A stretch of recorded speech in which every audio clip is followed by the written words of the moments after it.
Professional athletes, actors, musicians, we're all very used to these people working with agents and managers to get the most out of what they're doing. For the 2 decades now, I've been representing talent like John Mayer, Vanessa Carlton, and Citizen Cope, and I'm here to introduce you to the next wave of talent working with agents and managers. Welcome to the world of tech stars. For 4 years now, my team and I have been doing the same kind of representation that we do for rock stars for high-end tech freelancers. And I'm here to share with you not what it's like to work with these types of talent, but rather how the gig economy or the freelance economy that I've been working in is going to affect everyone in this room. There's a change in the way that we work that's already impacting companies today. I'm going to spend a few minutes discussing some of the forces behind this change. There was a time not long ago where there were 2 different kinds of companies: tech companies and non-tech companies, but not anymore. Domino's, for example, considers itself an e-commerce company because 50% of all of its orders come in via its website or mobile app. Technology has become a core component of virtually every company and government around the world. But we can't keep up. There aren't enough developers to handle the demand, let alone rockstar developers to create and innovate the technology of tomorrow. And this is a global problem. This year alone, the Senate has introduced the Immigration Innovation Act, which calls for doubling the number of visas for people with highly specialized skills. But all this means really is that we can import more talent from other countries.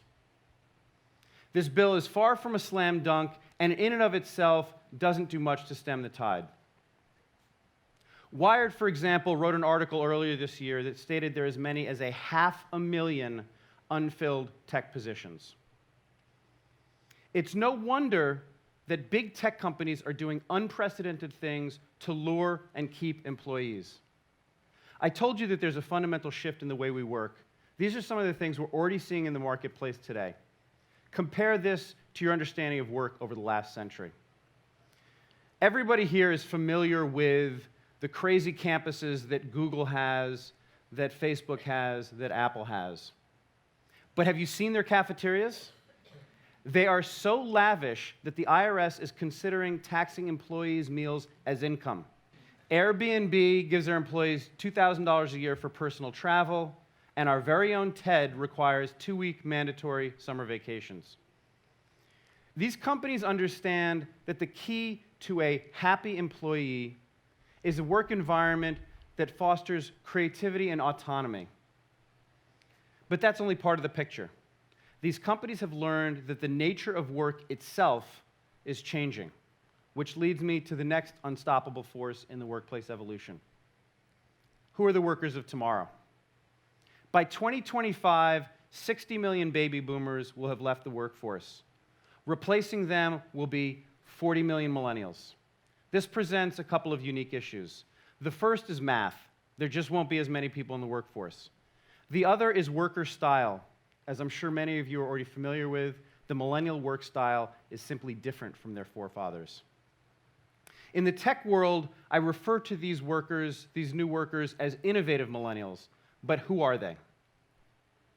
Borrowing from Richard Florida's concept of the creative class, I define innovative millennials as those people between the ages of 22 and 35 who are highly educated, highly skilled, and not that interested in following the same career paths as their forefathers.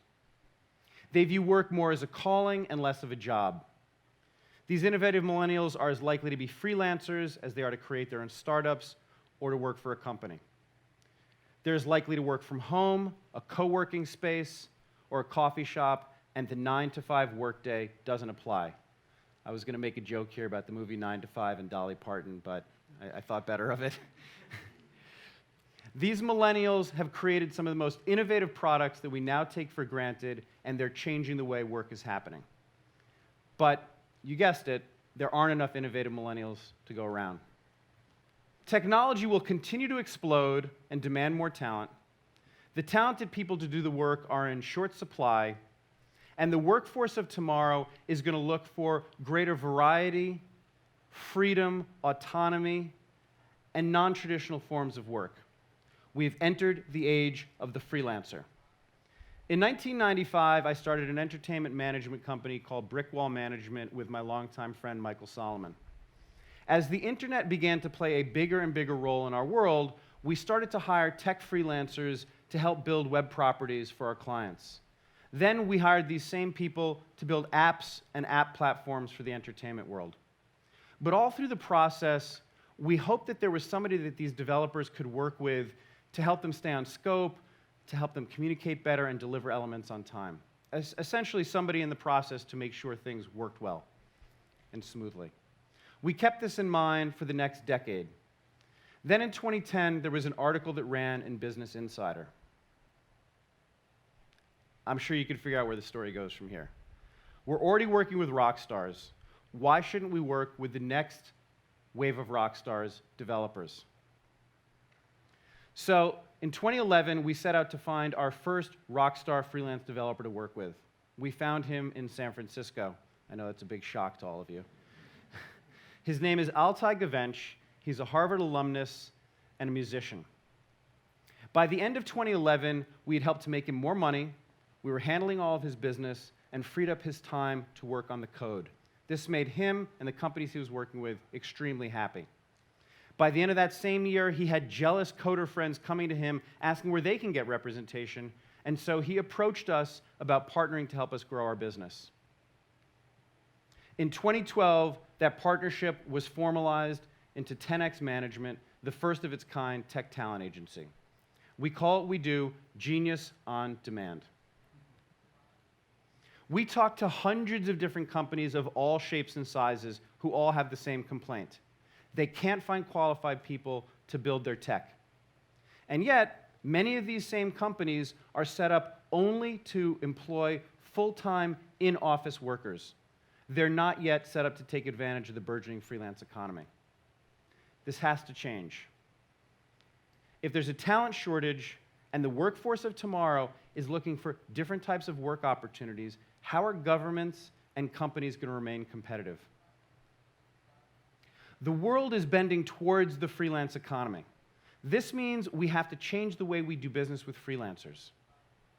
We need to find better ways for freelancers to be able to obtain benefits from those entities they do work for, and different support systems in place globally to support the freelance marketplace. Here's an idea.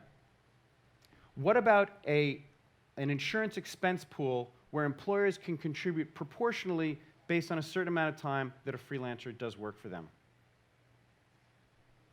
Perhaps the same forces that led us to create 10x Management will lead companies and governments to change the way they do business with freelancers. An organization's ability to manage freelancers gives that organization the agility to adjust the composition and technical proficiency of its workforce at a moment's notice, which, as you can imagine, gives that organization a boost up. Not every job will be or should be filled by a freelancer, but it's clear that the workplace of tomorrow needs to adopt more flexible hiring policies and better support infrastructures to remain competitive. Innovative millennials have already changed the workforce paradigm. Isn't it time the workplace changed too? Thank you.